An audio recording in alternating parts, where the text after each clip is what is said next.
오늘은 성령 강림 주일로 함께 하나님 앞에 예배드리고 있습니다. 예수님을 믿으면 우리 안에 성령이 내주하십니다. 이것을 성령 세례라 합니다. 이 성령 세례는 예수님을 믿으면 선물로 주시는 단 한 번의 사건입니다. 그래서 우리는 하나님 앞에 성령을 달라고 기도할 필요가 없습니다. 왜냐하면 우리 안에 이미 성령이 내주하고 계시기 때문입니다. 그래서 우리는 성령을 부어달라고 기도하는 것이 아니라 이미 내 안에 있는 그 성령의 충만을 위하여 하나님 앞에 기도해야 합니다. 하나님께서 내 안에 있는 성령의 다스림, 성령의 능력 가운데 내 삶이 임하도록 하나님 앞에 기도해야 합니다. 이 성령의 충만, 성령의 능력 부어주심, 성령의 다스림은 우리가 계속해서 사모하고 기도해야만 합니다. 왜냐하면 이 성령의 능력으로 말미암아 우리가 그리스도인답게 살아갈 수 있기 때문입니다. 성령은 어떤 특정한 교파나 교단의 강조점이 아닙니다. 우리가 흔하게 생각하는 것처럼 성령은 어떤 신비한 은사나 은혜에 국한되어 있지 않습니다. 물론 성령의 초자연적인 역사가 있습니다. 저는 그것을 기대하고 사모하고 기도하고 있습니다. 그러나 성령의 초자연적인 역사는 반드시 그 사건이 가리키고 가르치는 내용이 있습니다. 초자연적인 역사로 성령의 은혜는 멈추고 끝나지 않습니다. 태어나면서부터 걷지 못했던 사람이 있었습니다. 그 사람이 예수 그리스도의 이름의 능력으로 걷게 되었습니다. 그리고 뛰게 되었습니다. 이 모습을 보고 사람들은 신기해하며 알 수 없는 표정을 지었습니다. 그리고 많은 사람들이 호기심 가득한 모습으로 솔로몬 행각으로 달려갔습니다. 오늘 본문은 이 모습을 크게 놀라며 달려나가라고 기록하고 있습니다. 여기서 놀라며의 의미는 천둥이 치는 밖에 놔둬서 벌벌 떨게 만들다라는 의미입니다. 내가 편안하게 길을 걸어가고 있습니다. 그런데 갑자기 어떤 사람이 내 앞에 나타납니다. 그리고 하고 소리를 지릅니다. 그때 내가 느끼는 그 놀란 감정이 바로 오늘 본문의 놀라며라는 의미입니다. 태어나면서부터 40여 년 동안 걷지 못했던 사람이 있었습니다. 그 사람이 걷게 되고 뛰게 되니 많은 사람들이 너무나도 놀라고 신기해했습니다. 자, 이 사건을 통하여 사람들의 마음이 부드러워졌습니다. 이제는 어떠한 말을 전해도 사람들이 그 말을 믿을 준비가 되어 있습니다. 물이 들어올 때 노를 저어야 합니다. 자, 여러분들 제가 병을 낫게 해드리겠습니다. 한 분씩 앞으로 나오십시오. 그리고 제가 여러분들을 위하여 기도하겠습니다. 그러면 여러분들의 병이 나을 줄로 믿습니다. 충분히 이렇게 베드로는 이야기할 수 있습니다. 이 일을 통하여 자신의 명성과 권력을 얻을 수 있습니다. 그런데 오늘 본문에 베드로는 이렇게 고백하고 있습니다. 12절입니다. 베드로가 이것을 보고 백성에게 말하되 이스라엘 사람들아 이 일을 왜 놀랍게 여기느냐 우리 개인의 권능과 경건으로 이 사람을 걷게 한 것처럼 왜 우리를 주목하느냐. 베드로는 이 기적의 사건을 자신을 향하도록 내버려 두지 않습니다. 그리고 사람들의 생각과 마음과 시선이 예수님을 향하도록 인도하고 있습니다. 교회는 기업이 아닙니다. 모이는 성도님들의 숫자, 그리고 교회가 소유하고 있는 물질을 가지고 힘을 키우는 곳이 아닙니다. 오히려 힘을 내려놓고 약할 때 강함 되시는 주님을 경험하는 곳이 바로 교회입니다. 사람들은 우리 교회 성도님들의 연세가 많아서 할 수 있는 일이 아무것도 없다고 생각했을 수도 있습니다. 그런데 그 생각이 사실입니다. 실제로 우리 교회 성도님들의 연세는 많습니다. 그리고 할 수 있는 힘도 많이 부족합니다. 그럼에도 불구하고 우리의 약함을 통하여 하나님께서 일 행하셨습니다.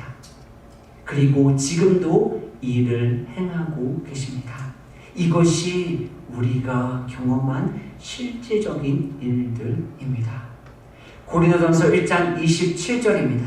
그러나 하나님께서 세상에 미련한 것들을 택하사 지혜 있는 자들을 부끄럽게 하려 하시고 세상에 약한 것들을 택하사 강한 것들을 부끄럽게 하려 하시며 28절입니다. 하나님께서 세상에 천한 것들과 멸시받는 것들과 없는 것들을 택하사 있는 것들을 폐하려 하시나니 하나님께서 미련한 자, 약한 자, 천하고 멸시받으며 없는 자를 선택하셨습니다. 믿지 않는 사람들이 기대하고 있는 사회적 약자가 꿈꾸는 언더독을 꿈꾸기 때문입니까?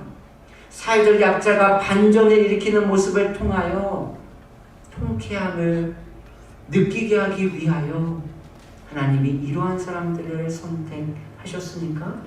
아닙니다. 29절입니다. 이는 아무 육체도 하나님 앞에서 자랑하지 못하게 하려 하심이라.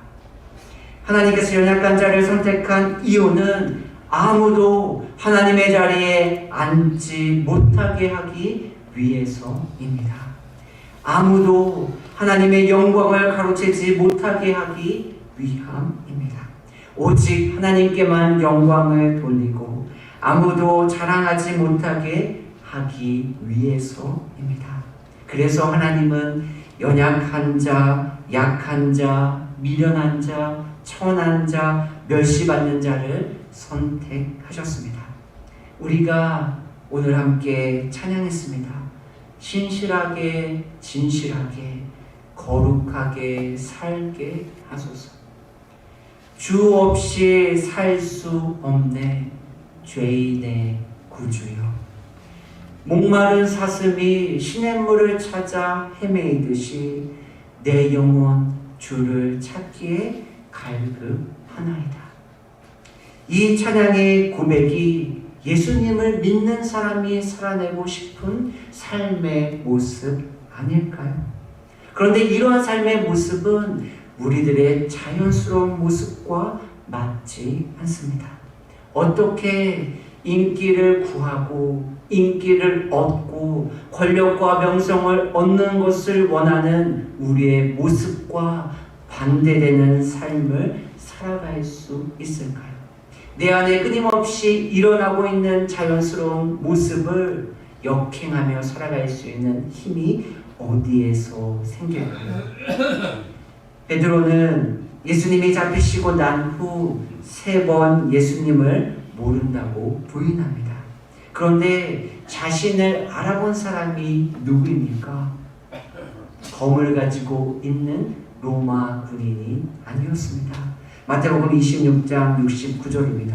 베드로가 바깥들에 앉았더니 한 여종이 나와 이르되 너도 갈릴리 사람 예수와 함께 있었도다 하거늘 어린 여자아이 앞에서 베드로는 3번씩이나 나는 예수님을 모른다. 나는 예수님을 부인하며 모른다. 나는 예수님을 맹세하며 부인하며 모른다 고백합니다. 이것이 저와 여러분들의 모습 아닐까요? 사람들은 베드로의 모습을 어떻게 생각했을까요? 사도행전 4장 13절입니다. 그들이 베드로와 요한이 담대하게 말함을 보고 그들을 본래 학문 없는 범인으로 알았다가 이상히 여기며 또 전에 예수와 함께 있던 줄도 알고, 사람들의 시각이 베드로와 요한은 이렇게 담대하게 복음을 외칠 수 있지 그렇게 생각하지 않았습니다. 이 사람들은 별로 배우지 못한 평범한 사람인데 어떻게 이들에게 담대함이 생겼지 사람들은 이상하게 여기기 시작했습니다. 과연 작은 여자아이 앞에서 부인했던 베드로, 그리고 사람들이 미련하고 약하게 보았던 그 제자들에게 무슨 일이 생겼습니까? 사도행전 2장 1절입니다. 오순절 날이 이미 이르매 그들이 다 같이 한 곳에 모였더니, 4절입니다. 그들이 다 성령의 충만함을 받고 성령이 말하게 하심을 따라 다른 언어들로 말하기를 시작하니라. 이들이 이렇게 담대하게 복음을 외칠 수 있었던 이유는 성령이 그들에게 임했기 때문입니다. 오순절은 예수님이 부활하시고 난 후 50일째 되는 날입니다. 그리고 주일로는 7번째 되는 주일입니다. 그래서 오늘 우리가 7번째 되는 주일을 성령 강림 주일로 함께 드리고 있습니다. 그날에 그들이 함께 모여 기도했습니다. 그리고 그들에게 위로부터 성령의 능력이 부어졌습니다. 이 사건이 제자들을 이전과 다른 삶으로, 예수님을 신실하게 따르는 삶으로 인도했습니다. 우리에게 이 성령의 능력이 필요한 줄로 믿습니다. 어떻게 우리가 신실하게 끝까지 예수님을 부인하지 않으며 살아갈 수 있습니까? 우리의 힘으로는 할 수 없습니다. 우리가 지금 이 시간 아무 문제 없이 하나님을 예배하고 하나님을 사랑하고 하나님을 섬기는 것처럼 보입니다. 그런데 정말 중요한 문제가 또는 나의 이해관계가 내 앞에 놓이면 우리는 신발을 벗어던지고 입고 있는 옷을 벗어던지고 도망갈 수밖에 없는 연약한 자들입니다. 그러하기에 우리는 성령의 능력을 매 순간 구해야만 합니다. 제가 현대의 성경으로 준비했습니다. 16절입니다. 여러분도 알다시피 이 사람은 전에 안진뱅이였습니다. 그러나 이제 예수의 이름으로 성한 몸이 되었습니다. 예수의 이름을 믿는 믿음, 하나님께서 우리에게 주신 그 믿음이 이 사람을 완전히 낫게 한 것입니다. 신기하게 생각하는 사람들, 의심하는 사람들에게 예수님께서 이 일을 하셨다, 베드로는 설명하며 선포하고 있습니다.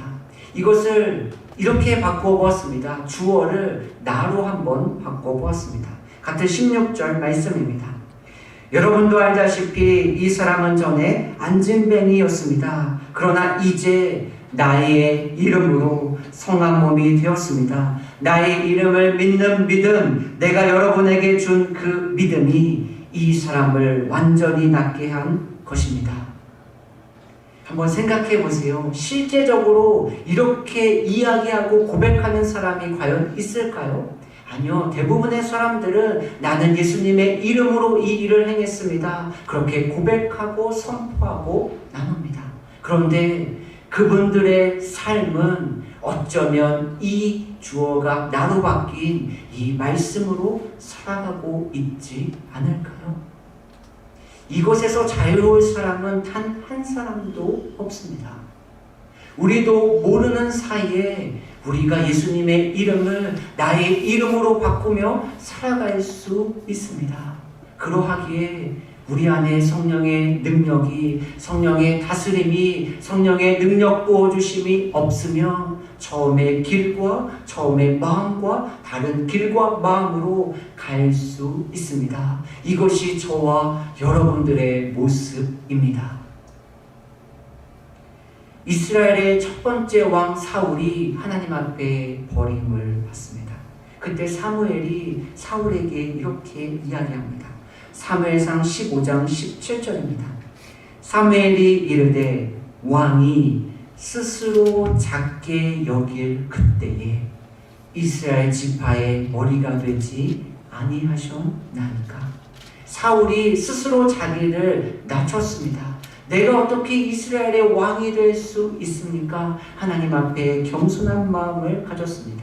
그때 사울은 이스라엘의 하나님의 대리자로서의 왕의 역할을 수행할 수 있었습니다.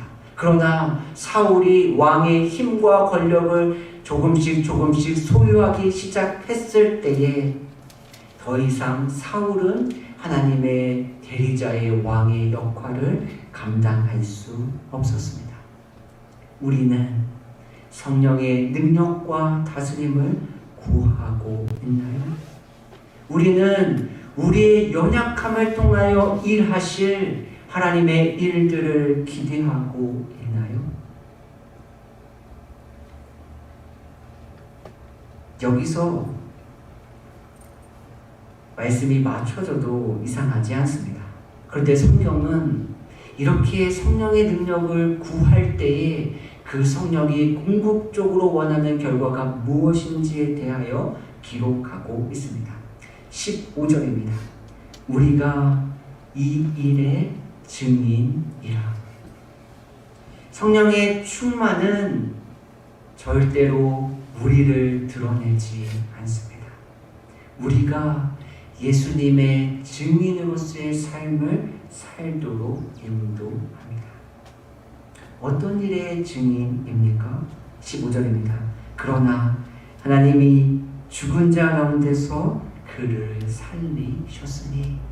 내가 얼마나 큰 능력을 소유하고 있는지, 내가 얼마나 많은 업적들을 이루고 있는지를 증거하는 자가 아닙니다. 예수 그리스도의 십자가의 죽으심과 부활, 그 사건의 증인이요 그 사건을 전하는 자들입니다. 이미 예수님은 승천하시기 전에 이 말씀을 제자들에게 하셨습니다. 사도행전 1장 8절입니다. 오직 성령이 너희에게 임하시면 너희가 권능을 받고 예루살렘과 온 유대와 사마리아와 땅끝까지 이르러 내 증인이 되리라 하시니라. 이 말씀처럼 제자들에게 성령이 임했을 때에 그들은 증인으로서의 삶을 감당할 수 있습니다. 우리는 성령하며 성령의 능력에 관심이 많습니다. 그러나 성령의 능력은 부수적인 역사입니다. 본질적인 역사는 우리가 예수 그리스도의 복음을 담대하게 전하며 증인으로서의 삶을 살아감에 있습니다. 궁극적으로 이 성령이 가리키는 일이 무엇일까요? 사도행전 2장 11절입니다. 우리가 다 하나님의 큰일 말함을 듣는도다. 성령이 그들에게 임했습니다. 어떤 사람은 다른 말을 하고 또 다른 사람은 하나님의 큰일을 말하지 않았습니다. 성경은 분명하게 거기서 기도하는 모든 사람들이 다 하나님의 큰일을 말하고 그 말을 들었다라고 기록하고 있습니다. 놀랍지 않나요? 어떻게 우리가 같은 마음과 같은 말과 같은 뜻을 품을 수 있습니까? 어떻게 우리가 처음에 가졌던 그 마음들을 끝까지 유지하며 오직 우리의 삶에 우리의 교회의 주인 되신 분이 예수님 뿐이심을 고백할 수 있습니까? 그것은 성령의 능력과 성령의 충만에 있습니다. 우리가 함께 지금까지 나눴던 것처럼 단 하나도 자신의 이름이 기록되지 않았습니다. 얼마든지 베드로와 요한이 자신의 이름을 증거하고 나눌 수 있었습니다. 그리고 그것을 통하여 나는 예수님의 이름을 증거하노라 이야기할 수도 있었습니다. 그러나 처음부터 끝까지 예수님의 이름, 하나님께서 주신 은혜, 하나님의 큰 일만을 증거하고 있습니다. 저와 여러분들이 성령의 능력으로 오직 예수님만을 증거하고 예수님만을 높이는 삶이 되시기를 예수님의 이름으로 축복합니다. 오늘 말씀은 여기서 끝나지 않습니다. 하나님의 은혜가 남겨져 있습니다. 어쩌면 여기서 말씀이 끝날 때에 부담스러울 수도 있습니다. 그러면 내 삶은 늘 하나님만을 위해서 살아야 되는 삶이구나. 부담 가운데 거할 수도 있습니다. 그런데 내가 하나님만을 위해서 살았을 때에 하나님께서 예비해 놓으신 놀라운 은혜가 있습니다. 13절입니다. 아브라함과 이삭과 야곱의 하나님, 곧 우리 조상의 하나님이 그의 종 예수를 영화롭게 하셨느니라. 아멘. 종과 영화는 어울리지 않는 단어입니다. 종하면 조금 그럴듯해 보이고 멋있어 보입니다. 그러나 사실 종은 노예입니다. 그 누구도 노예가 되고 싶은 사람은 없습니다. 자신의 자유를 잃어버리고 자신이 하고 싶은 것을 마음대로 못하는 그 위치에 있고 싶은 사람은 아무도 없습니다. 당신 노예가 되겠습니까? 네, 저는 노예가 되고 싶습니다. 그렇게 고백하기는 쉽지 않죠. 그런데 예수님이 하나님의 노예가 되었을 때에 자신의 자유를 내려놓고 하나님이 원하시는 대로 살아가셨을 때에 하나님은 예수님을 영화롭게 하셨습니다. 이것이 성경에 담긴 역설의 신비입니다.